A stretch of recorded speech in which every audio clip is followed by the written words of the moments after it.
Hello there, I'm the CCG Collector, and yes, this is a Star Wars video. Yes, this is a booster opening video. No, it is not the Star Wars CCG.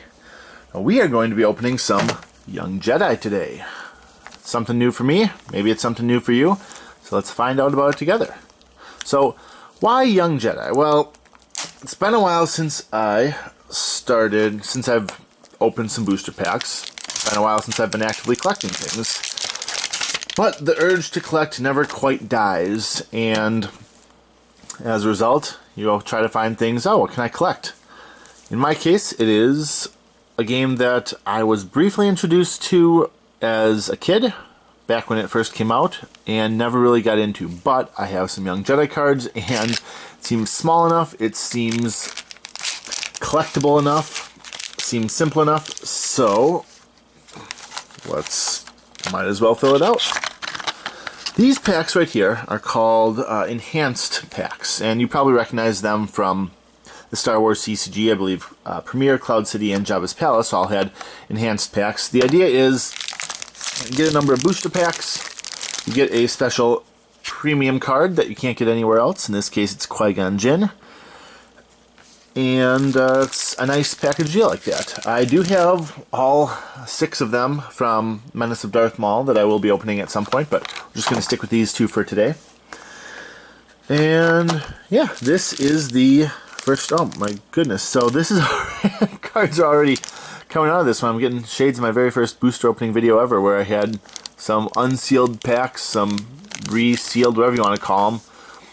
I had Hoth Revised packs and someone put a New Hope cards in them. Let's see if this is different. So, this is the very first expansion of the Young Jedi game. It is called Menace of Darth Maul. It had 140 cards, and now it's time to see which of those I've gotten. Booster pack contains commons, uncommons, and a rare, of course. And very handily, this is something that they, Decipher, I suppose, learned from their experience with the Star Wars CCG. These have card numbers, and they have rarity indicators beyond just the set symbol. Here you see this is card number 129. The 3-point star, if you want to call it that, means it's a common card. And this right here is not a battle card. Is it a battle card? You'd think I'd know this, but again, just getting into the game after who knows how many years. Oh, look, more packs are open on the bottom.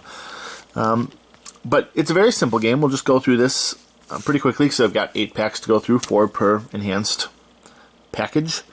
Sandstorm, Blaster Rifle, Destroyer Droid, Wheel Droid. So far these are all commons. Federation has gone too far. Pit Droid, and Gungan Official, and Blaster. Oh, and here's our rare. Obi-Wan Kenobi's lightsaber. So I'm seeing something here that I saw, let's see, with Star Wars CCG Dagobah cards, but it looks like these have a film on them. I don't know if you can see where I wiped it off there and it's left there, but that's a little disappointing, but it is what it is. Just use them with, handle them with gloved hands, and make sure to wipe it off, and you won't leave any permanent marks. Or at least that's the hope. So here's our rare, Obi-Wan Kenobi's lightsaber. And you see that either Obi-Wan or a Jedi can use it, but Obi-Wan gets more benefit from it. And here are our uncommons. Are you an angel? Anne and a Tan Gela or Jella. And a Rep Bean. These are uncommons. Okay, so what's going on with all these cards? Why are they so simple? Why does the game text seem to consist entirely of dots? Well, they are simple because Young Jedi is simple. It's meant to be a very, very brief game. It's actually meant to be kind of like an introduction to Star Wars card games. I think the goal with, Decipher's goal with the game was to give younger audiences a chance to experience what a collectible card game is like, and then once they found this like this, then they would move on to the more advanced Star Wars CCG. Okay, Queen Amidala, ruler of Naboo, is our rare. And how simple is this? Incredibly simple.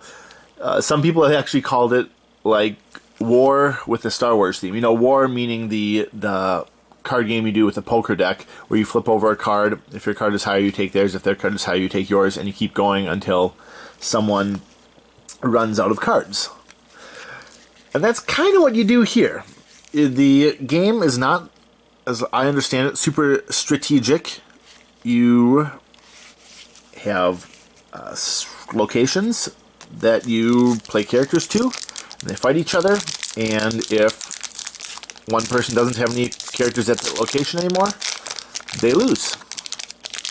And that's that. And do we have a lot of locations, like in the Star Wars CCG, where you've got all sorts of planets and sites on that planet? Yes and no. You have 3 planets. The 3 planets from Episode 1. You have Tatooine. Cards that are intended to battle and be played on Tatooine are yellow. Excuse me. Clearly, it is hard to explain and hold on to cards at the same time. So cards that are meant to be played on Tatooine are yellow. But you can play them anywhere. They just don't get any benefits anywhere else. Cards... Oh, look at that. See how murky that one is? That's weird. That has a film, but not all of these do. And I'm just going to set that aside and wipe it down later. It's kind of a mess. Cards that are meant to be played on Naboo are green, like Queen Amidala there. Ones that are meant to be played on Coruscant are blue, like that senator up over there. Usabulba's Pod Racer. And each planet has 3 locations on it. Tatooine has 1, 2, 3. Naboo has 1, 2, 3, and so on. I'm gonna put that in the rare pile. Jedi lightsaber. Fantastic. And I guess the goal when building a deck is to try to get your people on your planet locations and not be at your opponent's planet locations. And however, how you want to balance that is kind of up to you. Now you could say, all right, you know what? I'm just going to take a chance. If I'm going to go to the Mos Espa or wherever, and if my characters fight there, they get a power bonus. That's what the 2 dots are. It all comes down to power. You have your base power. You have any red dots, which give you additional power. Chance cube means you draw a destiny, essentially, and use the number on the top to add to it. So you could say, all right, I'm going to just really hope that we fight at this location, so I'm going to stack my deck with cards like this. Or you can say, I'm not so sure.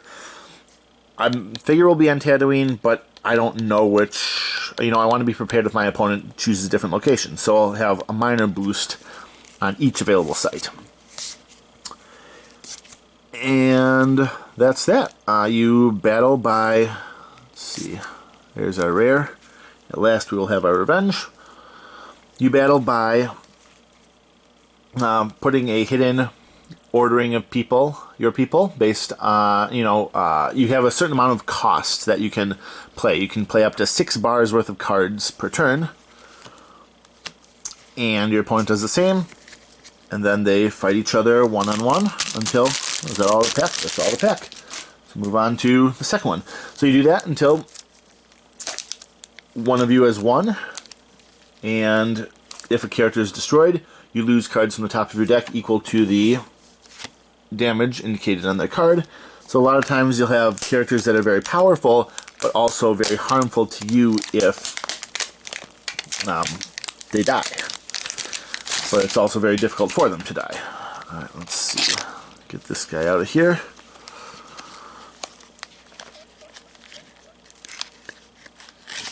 Alrighty. Darth Maul, Sith Assassin. Oh, and actually that goes right into what I'm talking about here. So this fellow, a lot of power, but really bad for you in your deck if he dies. However, if he's using Darth Maul's lightsaber, that subtracts 2 from the damage. So if he's using it, he still loses even with his lightsaber. You only discard 3 cards from your deck instead of 5. So that's kind of nice. Premium. Yep. And you can enhance your characters in very limited ways. You can give them weapons, or, you know, other weapon-like things, like this blaster. Put it on any character and you get to add a card's draw worth of power to them. Or, you know, not technically a weapon, but a pod racer. You use it with specific characters, and you get a major bonus if you have the right guy, the matching pilot. But that's about it. Like, you don't have cards that let you look at your opponent's hand or anything like that. It's just, you build your deck, blaster and blaster rifle. You build your deck, and whoever has the best deck and the best luck ends up on top. Let's see, incomplete control, and hey, Sith lightsaber. That is kind of nifty, especially since we have Obi-Wan's lightsaber, and now we have Sith lightsaber. This one, that's okay. Hopefully it's not very filmy.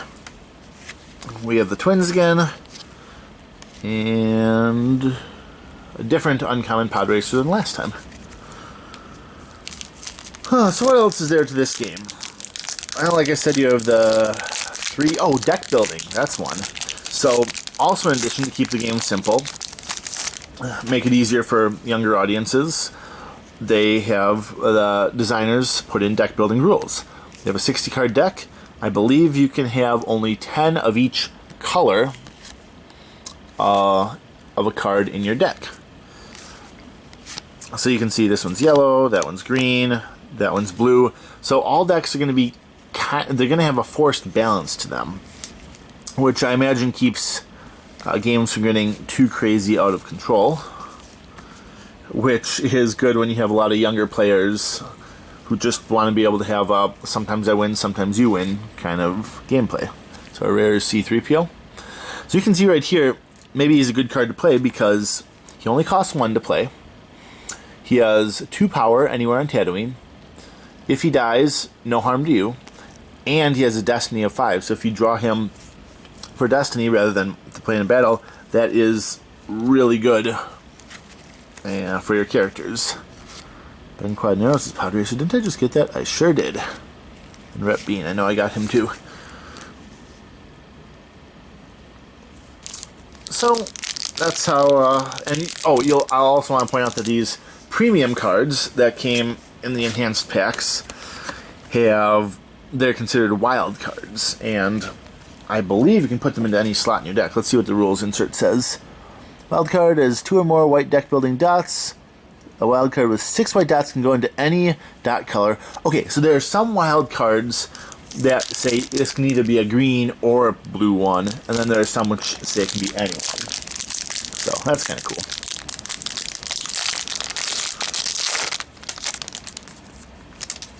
Alrighty, what's in this pack? Ion Blaster, Probe Droid, Captain Panaka's Blaster. Oh, and then you'll also see that there's some Starfighters. Yeah, look at that. I'm sure, yeah, that's coming through quite clearly. What is with that film on the cards? And what's weird, too, is that in the Star Wars CCG, the film issue was a problem with, I think, Dagobah primarily. And this being very clearly an Episode 1 game, you'd think not only would it have been released a number of years after Dagobah, but you would think that they would have gotten their quality control issues all sorted out by then too. And that is not the case. So, whatever. What are these Starfighters? Well, the idea is if you are losing pretty badly on a planet and you don't want to take any more losses, you can evacuate your characters from that planet. And you do that with, golly, do I have big ships or just the Starfighters? And I may be getting this a little bit wrong, but this is kind of from memory. Haven't played the game in literally over a decade. So, yeah, I'm not seeing anything except the ones we just pulled.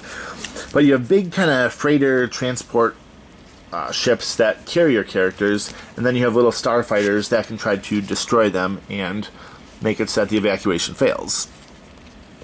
And that's also how you get from one planet, like Tatooine and Naboo, to another one, like Coruscant. There aren't a lot of examples, a lot of planets to pick from for examples here. And we are down to our last pack.